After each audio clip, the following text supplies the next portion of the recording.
Welcome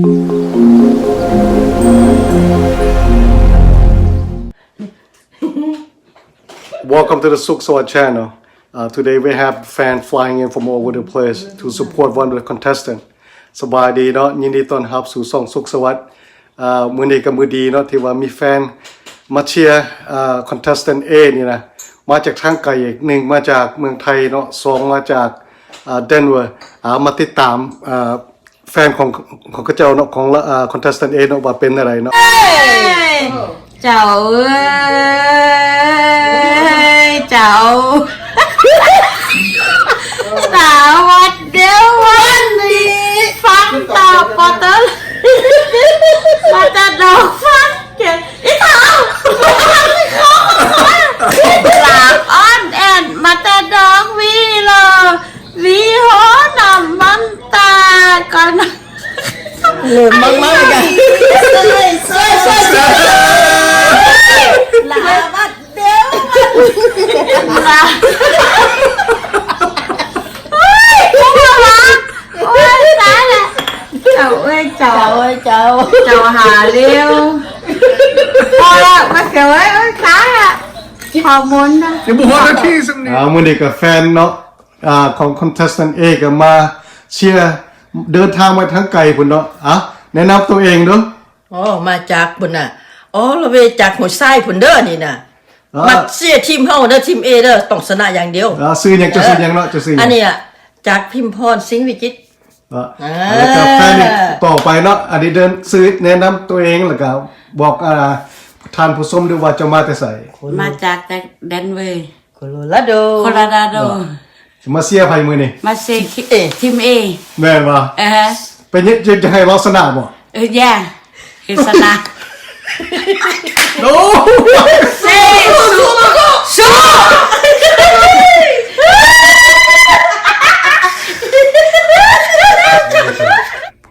ผู้แข่งขัน A เนาะก็เข้ามาสัมภาษณ์ตัวเองว่าปัจจุบันนี้เราจะรู้ว่าเราเตรียมตัวของเราในเท่าใดเกี่ยวกับการแข่งขันที่ว่าจะเกิดขึ้นในมื้อแรกนี่เนาะแนะนำตัวเองก่อนแนะนำตัวเองแล้วก็เจ้าเตรียมตัวเท่าใดวิธีเจ้าเตรียมตัวจะเข้าการแข่งขันมื้อแรกนี่เฉพาะข้าพเจ้าเองเนาะในการเขียนในการแข่งขันนะเฉพาะข้าพเจ้าเองเลยมันว่าทำตัวให้สบายยิ้มแย้มแจ่มใสขึ้นมาตอนเช้า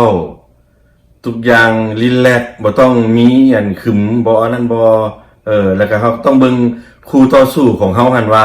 กระเจ้ากระเขียมคือเฮาบ่ทำตัวสบายคือกับเฮาบ่เพื่อบ่ให้มีความกดดันในการแข่งขันเฉพาะอันนี้ในนามของตัวข้าพเจ้าเอง Welcome back เนาะยินดีต้อนรับอีกเทื่อนึงเนาะผู้ดีก็เวลามาฮอดเราครับเฮาไปเบิ่งกันว่าไผจะชนะเนาะ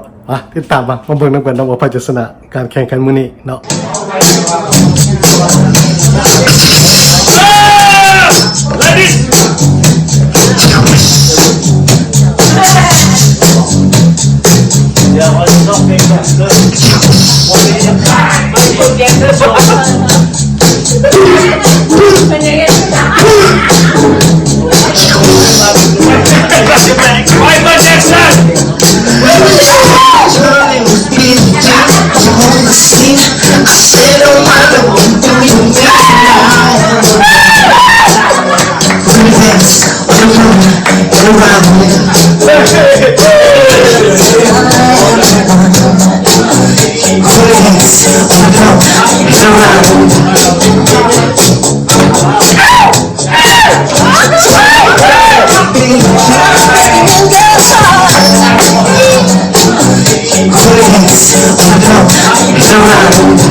Yeah.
เป็นรายการแข่งขันมื้อนี้เนาะ